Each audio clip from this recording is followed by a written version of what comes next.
Calls mount against WNBA coverage as fans left with hard decision to make due to scheduling. It's about time the WNBA takes a hard look at its schedule, because let's be honest, it's not working for everyone. Fans have been sounding the alarm for a while now, calling out the packed format, exhausting travel, and the fact that the season hits full swing during summer, when most major sports are actually slowing down. And it's not just the fans who feel this way.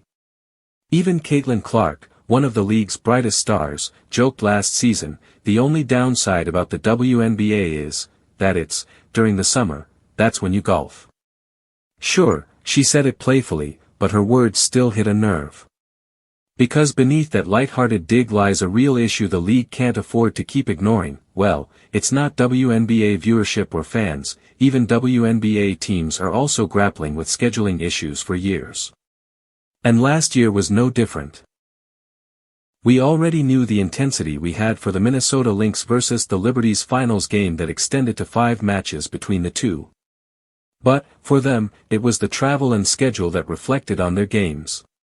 Just consider they clinched a spot in the finals, and 12 hours later, they took a flight to New York, and then they were at media availability at Barclays Center. Well, this was just one of those instances, so it makes sense why Stewie wishes to extend the schedule past October 20th. This is the biggest moment of the season, and it's going to be condensed into possibly 10 days, you know. Stewart said. So, the issues had been there from always. But if you see the NBA, it hasn't been there. Why? The league operated during the traditional fall-spring season and arguably features more polished players.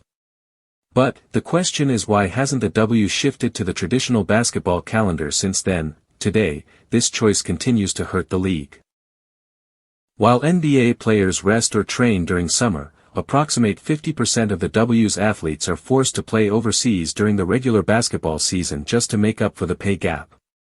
But, you might be thinking, how things have changed post-Clark era, from record-breaking viewership to attendance surges, and even Clark being responsible for 26.5% of the league's economic activity. The numbers said it all.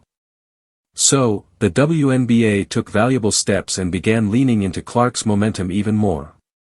Eventually, a decision was made to expand the regular season from 40 to 44 games, with the Indiana Fever scheduled to play in 41 of them.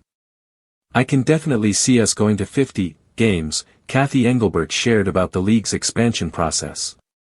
However, what was supposed to be a reason for fans to flock to the WNBA has ironically driven some away, and for obvious reasons. When the league announced its expansion, it was an unprecedented jump, from 36 games in 2022 to 40 in 2023, and now 44 in 2025. But what the league failed to consider was the duration of the regular season.